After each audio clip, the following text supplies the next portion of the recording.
I'm actually going to skip the break and jump into our next session because we want to make sure we have enough time for it. I know our next speaker, John Chen, has some very special things for you, and I don't want you to miss any of that. So, John, let me see if I can bring you on, and I want to pass it over to you as we talk about another really important topic, psychological safety.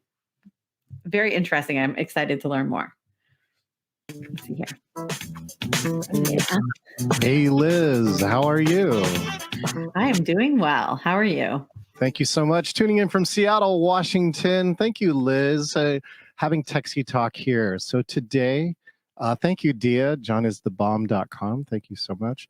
One of the things we'd love to do too here, I love the last talk, and just everyone, the topic is this: 10 quick tips to make your attendees feel comfortable. So, one, if we're not going to take a break, let's just do this. All of you here and all of you who are listening, thank you all for everyone who's tuning in live. Just take a moment. Ready? And inhale. And exhale. And just glad that you're here with us. And do us a favor here too, because I've already seen some of the people here chatting, which is chat something that you do to make your attendees feel comfortable on a virtual meeting. So we'd love to see the chat blow up a little bit here. Speaking of which too, I'm actually going to give you a handout for this. Megan Powers played his own walk-on music. Thank you so much. And I'm going to give you the 10 tips here.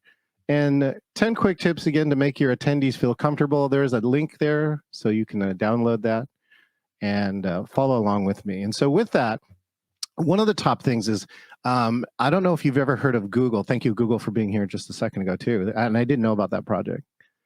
Is that Google did an amazing amount of research for a project called Aristotle. That's right, Aristotle.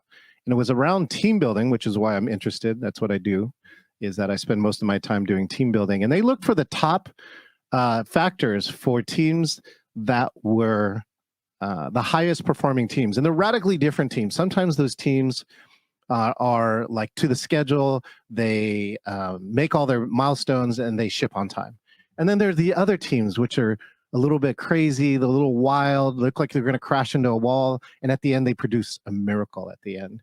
And so out of that, they came all this research, and they said, what do they have in common? Is it the manager, the composition of the team, the equipment we give them, the place that we put them? And it turned out to be none of those things. The 5 things that they came up with this were impact, meaning, structure and clarity, dependability, and of course, psychological safety. And I found this fascinating in terms of team building, that psychological safety was the #1 thing that would be the indicator of a high-performing team. And then as I spent my last 2 years in pandemic on virtual, I really felt this was one of the secrets to things such as people participating, such as hitting the chat. Thank you, Roxanne. Aloha to you too. Sharon says, I welcome them by name. Look, so some of you already have my tips, which I'm excited about. And it's the psychological safety where team members feel safe to take risks and be vulnerable in front of each other. This is what allowed people to chat, sometimes unmute, and sometimes actually turn their cameras on. What a miracle. Speaking of turning their cameras on, let's hang out with our good friend Dia. Hey, Dia, how are you? Hey, can you hear me all right? Oh, beautiful, as always. Oh, thank you. Thank you. I'm so glad to be here with you. John, you are the rock star. Well, thank you, Dia. Dia, and also got me onto invited me to a meeting yesterday. She couldn't even attend because, by the way, she was working the polls. If you haven't voted, well, it's too late, but you should have voted. All right. So, but Dia was working the polls yesterday. Dia, tell us what you know, or you have any great examples. How do you build psychological safety in your virtual meetings? It is important, as you pointed out. It has to do, and I love everything that's already been said. Naomi, we have to connect, and we will. And belonging, I've got a book coming out about belonging because it is basic to our human needs to feel like we belong. And if we don't feel like we're connected and we belong to people, then we're not able to be vulnerable. So you have to make that connection, and everybody in here or everybody listening, I'm sure has heard, people don't care how much you know until they know how much you care. Well, it is absolutely truth. People want to know that you care about them. So one quick conversation tip, when you're meeting someone or talking with someone, oh, wait, listen. And I love this idea that I discovered, and you may already know this as well, but it never hurts to remember. If you take the letters of listen and rearrange these same letters, it spells silent. So as you're listening, you're not thinking about what you're going to say next. You're not living in the past or the future, you're being present. And when you can listen intently to someone, you can connect with them, and then you can share content with someone. They feel comfortable because they feel safe. You've given them a safe environment, and you can do that online as well. If you want to have the audience interact in the chat, start with simple questions and then note if they put a comment in the chat. Back to you, John. I hope I haven't said too much or talked too long. Thank you, Dia. I was just seeing if I could change the headphones, and now my headphones are not cooperating. But anyways, it sounds perfect. Thank you so much, Dia, too. And I think what you really came about here, too, is that I'm going to again share 10 tips here. And the 10 tips are in this beautiful acronym called Captain Win, right? Captain Win. Every letter stands for something. And the first one here that you got to do in the pre-show was connection before content. Peter Block said this amazing quote, and he said, without relatedness, no work can occur. Dia, can you just share the story that just happened in the green room here?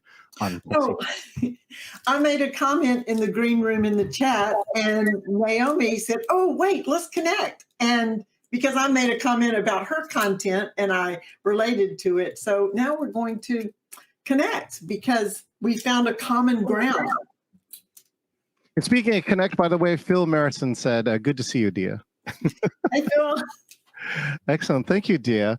You know, the next one that we have here, too, is that the connection before content. Easy tips for you is in a virtual meeting is either start your meeting early and allow to have time for those who come in early to have time to connect with each other. No agenda, right? Can talk about all the non-work related things. Or if your schedule's busy, start your meeting, but allocate the first 3 to 5 minutes. And instead of saying things like, Dia, let's just wait a minute for all those other people to log on. Because what does that tell all the other people who are early? Why am I here? Why am I here? Yeah. So reward the people who are early and just say, let's talk about, reconnect in the first 3 to 5 minutes, and we'll get going. So what I do, I'm a sergeant at arms with Toastmasters, the group that you went to that I didn't get to go to. I open the meeting early. I've got music playing, and I say, tell me who has something good to say. What happened good today? What happened good this week? Share with us, and then we can all celebrate. So you start off your meeting with, tell me something good. It sets the tone, and it gives people a feeling of inclusion in the conversation. If they hear other people and they get to celebrate with other people, which gives them part feeling of celebration as well. Perfect. Thank you, Dia. Dia gets to stay out here for just a few more minutes, which we get into the A. The A in Captain Win is for air traffic control. So when you get all your friends in here, like I got my good friend Joe Welch, the Will Fairy is here. Hey, Joe, how's it going? She's checking mic here too. It is fantastic. Welcome and good morning, afternoon, evening to everybody around. My name is Joe Welch. Nice to meet you all. Perfect. And my other friend is here, Josh. Josh is here too. Hey, Josh. Mr. Josh Javelberg is here. Hello. And Josh is expert in gamification. Got one of those PhD things going on, so forth and so on. So, Josh, how are you doing today? I'm doing well. Just still recapping your conference. So that was one of the main things I've been working on lately.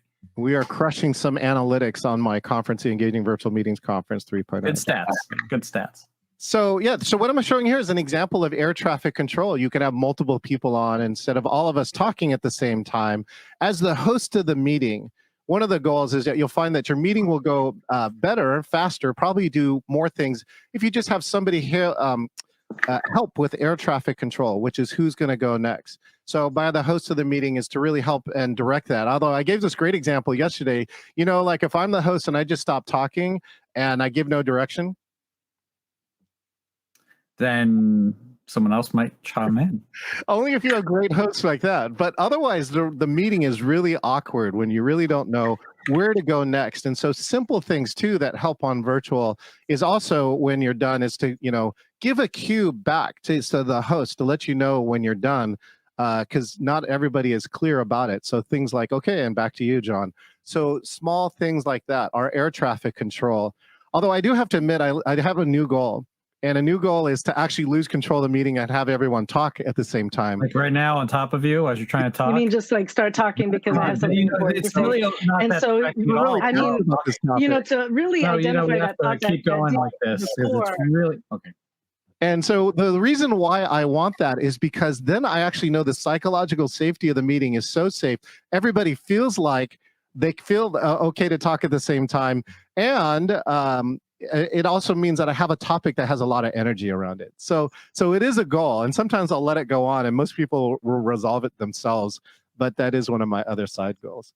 Excellent. So speaking of which, you know, participation. So now Jo is actually skilled in a bunch of other things. Not only she is an advocate for the Will Ferry, she authored a book, but she is also an American Sign Language interpreter. So Jo, if you mind, for our friends who are who might recognize American Sign Language, could you just do something like say hello to them?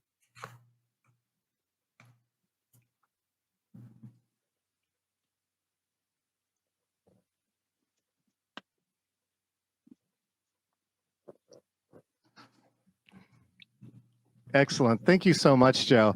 And this is another way to find other ways to participate that makes the meeting feel comfortable. Again, we just talked with neurodivergent crowds. You know, you need to think about inside your virtual meetings. Do you have additional needs?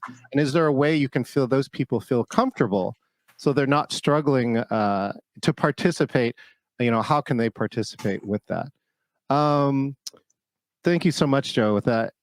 You know, the other part here too is that the other tip that I have, oh, sorry, Jo, do you have something you want to add? Well, quickly, you know, I know there's a lot of savvy people on this call, but something as simple as captions goes a long way. I know that the Zoom platform offers them, as long as you know that people can access that. It's not the ideal way, it's not the only way, but it definitely is a great way to move forward and allow people to feel included. I would also say that, you know, sometimes we want that energy and hype, but not everybody processes that way. So even just making sure that there's some good turn taking, and so those are just two quick tips to think about our audience and making sure that they are welcome. The last one would be put a statement in your registration and know about someone's needs well at the beginning of the process. That already is going to cut down on a lot of the confusion and frustration that happens down the way. Two great examples. One is happening today, Zoomtopia, as well as Envision, run by Microsoft, is a program that has buttons where you can actually get American Sign Language. Zoom recently did add a feature now to add it natively, where American Sign Language is a resizable window. So I think it gives a lot more options. In addition to that, the program was interpreted language-wise as well as captioned into over 14 languages. And so those are other things. I've worked actually on an 8-language Zoom today. I've worked on an 8-language Zoom virtual meeting, and that's another way to get and grow the audience that you can participate. You know, Josh is crafty though. Josh is one of my most craftiest friends. Josh, do you know who MacGyver is? Absolutely. It's kind of how I have to operate most of the time. So you're running gamification with organizations sometimes who don't have enormous budgets or massive resources. Sometimes. So one of the ways to make people, one of the ways to help virtual attendees feel comfortable is to just be a host so that you always know there is a way. So, I mean, even us after 2 years, sometimes our mics don't work, sometimes our, you know, the speakers don't work, whatever it can happen, but that there's always a way. So Josh, I don't know if you have some crafty things that you've done in the past year or two and trying to help, you know, attendees or yourself participate in a meeting. Yeah, I mean, I'm constantly looking at tools and things to come up. I mean, trying to get participation in general and increase engagement. Oh, Developed some Wait, apps. to increase engagement, I took you off stage. Sorry, go ahead. So we developed apps that are like just using AppSheet or some other things to kind of get people engaged in different ways and into thinking about the other spaces. I mean, just for your event, we looked at how the engagement took place, but we just used the chat logs and Excel, trying to clean up some data and deal with things like that. I mean, there's a lot of ways you can. I mean, it depends on what the problem is. You can always find something that's free or easy to solve it. I mean, and even just doing this presentation, I mean, you explained some great software like OBS to extend your reach and what you're doing and make it more engaging, which was also free and easy to use. And coming up with a presentation, it might be a mix of a whole bunch of different little apps to make it work the way you want it to. So it's just a matter of like thinking ahead of time, figuring out what Swiss Army knife you have available, and then kind of putting it all together. Excellent. Thank you so much, Josh. One of the other things that comes in here, having that MacGyver attitude is a way to make people feel comfortable. The next way is this. It sounds simple, but it's acknowledgement. And I'd love to bring up Liz here. Liz, I just want to say hi, and I want to say thank you. I know that you've been running techsytalk for years. You and I have been friends in the meetings industry, and that you've really also contributed heavily in the virtual space. I just want to say thank you. All right, and thank you again for this opportunity. Acknowledgement is such a simple gesture that can have such a powerful result. And what I always say is that, if you acknowledge the people doing things that you want them to do, such as participate, that you'll get more of it. Liz, do you have anything that you want to add? Like how has acknowledgement been a win for you at techsytalk? I mean, I think it's so important. And first of all, thank you for all that you have done for virtual meetings and for participating today. But I think it especially in a community, it's really important for people to feel like they're part of something and that people notice that they participate and that they're there. One of the phrases that I really like that I try to use frequently, meaningfully though, is I really appreciate you. Whether that's an event staff at an event or someone I'm exchanging emails with, very thankful and showing that gratitude, especially in this month, I think is very important. So I'm glad that you added that to your Captain Win. Thank you so much, Liz. Let's bring up Joe and Josh. Feel free to give a quick thanks to Liz. Let's have Joe go first. Liz, you're amazing. This is such a great space, and I want to just thank you for holding this space and making sure that we're continuing to stay on time and ahead of the game, making sure that everybody is included. So thank you for having me today. Thank you. Thank you, Joe. How about you, Josh? Yeah, again, thank you for engaging this space. I really, it's my first time in here, and it's I'm already learning a lot and engaging a lot with obviously being pulled up. So, but yes, this is wonderful, and keep up the good work. Hope to see more of you. Thanks again, Liz, and keep highlighting all those chats from our amazing people who are online. We appreciate that. Let me just check this. Oh, Megan, words of affirmation, my top love language. Okay, Joe or Josh, have you ever asked a question and got no reply? Like all the time? Not Josh, but I definitely have. Joe, do you want to go ahead? Let's ask the virtual audience a question, right? Let's ask them and see if they have a question. But I would love to hear the question, like the way you asked it and the way that you got no response. So go ahead if you don't mind. Oh my gosh, on the fly. Well, I'll take it to the will fairy. So oftentimes I ask people if they have a current and updated will, and especially when people are not feeling. So if you don't mind putting in the chat just whether or not, I think this might actually get engagement here because the audience is so amazing. But at the time when people didn't want to contribute and they didn't want to, admit what was going on. So I will ask the question, do you have a current and updated will? Please say yes or no in the chat. Oh, some crickets. Okay, we don't have any replies yet online, but there's also the delay. Liz says yes. Oh, that's good. Megan says no. Yes, ma'am.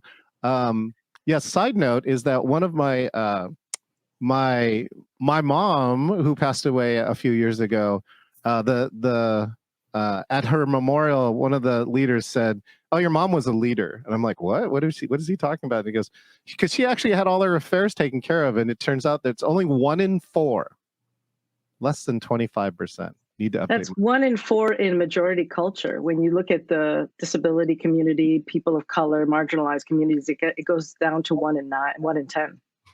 Well, Josh, you think of a question here too, because one of the things that I discovered over this past year is what I call the invitation. And the invitation says this: the way you ask your question either increases or decreases the odds of people answering it. And so here are some quick tips. Of course, create a question that people can answer, right? Not like, some theoretical something, another too hard. Then tell people specifically how to participate. In this case, it's easy. It's like Zoom chat, right? Or private chat here. But give choices too. So especially with your live audience, right? Raise your physical hand or your virtual hand, something that's going to help include everybody, and then just get comfortable with the silence. So Josh, using some of these tips, could you ask another question to this audience here, both live and in person, right? We have a green room here too. Yeah. I mean, I like to say, can you define gamification for me? And asking that would be just take forever for them to chat, and you're just going to sit there and wait. But if I ask something like, "Is engagement is a game? Does gamification have to be fun?" And then raise your hand if you think it is, or answer in the chat, and hopefully people can answer quickly. So, gamification has to be fun? Liz says yes. Excellent. Thank you so much, Josh and Joe. One of the key pieces here is that when you ask this question, I found this because I was working with facilitators for breakout rooms, and he was asking a question like this, right? So is this point important to you? Oh, no? Okay, great. Then we're just going to move on. And even though people were thinking about the answer, he cut them off, and then it just trains attendees to be lazy, and then they become uncomfortable, and then they didn't answer. We have a few others here that we just really want to share. The next one is the creation of what we call the no sorry zone, right? So if you've actually seen somebody come in here and say sorry a lot, we have something called the no sorry zone that we've created, and was invented in April of 2022. I'm sorry, April 2020, when we just got sick of people saying sorry about things they had no control over, their dogs, their children, the blower next door, the lawnmower. And so we created the no sorry zone, and what its goal was to bring the level of anxiety down, right? Take a moment to remember April of 2020, right? And the anxiety was way up here. And just to come here, if we're going to do something productive on this meeting, is to get people to feel comfortable, bring that anxiety down, and bring the no sorry zone here. All right, the next one, of course, is welcoming. The W in Captain Win is welcoming. I have this great theory now, which is the first 5 minutes of your virtual meeting are the most important. Has anybody ever seen this? You go to log into a meeting, all right, it's 1 minute to the meeting. It's a very important meeting. Maybe has a very important speaker, and you see this. This is my new death knell that I know that the meeting is going to be bad. And so the way that you welcome and think about how you host that first 5 minutes, whether it's welcoming, telling people hello when you come on, maybe music, maybe a slide orienting them to where they are, that is really important. The next key here is make your meetings impactful. Is there something that you can do? I hope each of you actually take a moment now, if you can hit the chat. And if there's one tip or something that came here that either reinforces something or something new that you want to try, we would love to hear that. And the last tip that we have here is names. So with names, Chloe said, what I recently learned is that I changed my word to sorry to come off and be replaced with thank you, which helps you come from a stronger place as well. I think that's really key. One of the pieces here is that I want to close with this, is that if you apply these 10 things, is that, what this person said, it's not what you do, but it's how you feel. That's what I love the techsytalk community so much for, is that we concentrate on the experience for them. And so I'd love to say thank you to my guests here, Joe and Josh and Dia, who had to run. But I hope that you got at least one of these tips to help your people feel more comfortable in your next virtual meeting. Now, let's bring the one and only, here, wait, I have to say this for this as I bring on Liz. Here we go, Liz. Thank you for attending the performance. And a special thanks to all those who helped with the show. Now put your hands together for the one and only Liz Caruso. You're so funny. Thank you. Now I want to go to Disney. I feel like I always hear those at Disney. John and Joe and Josh and Dia, thank you so much for joining and making, not only giving us great tips, but making your session itself, of course, engaging, because it's you, John Chen. You are the bomb, as they say. Thank you so much for your time today. I love some of those tips. I love the content that we covered today, really talking through some of those, I think, first things that you think about. These are strategic things that we've been talking about today. Psychological safety. How do you set up a feeling of belonging? How do you create the art of memorable experiences? All of these things matter, and they come way early in the planning process. We are also going to cover more about these things and others in the coming days. So thank you for joining today. And then again for the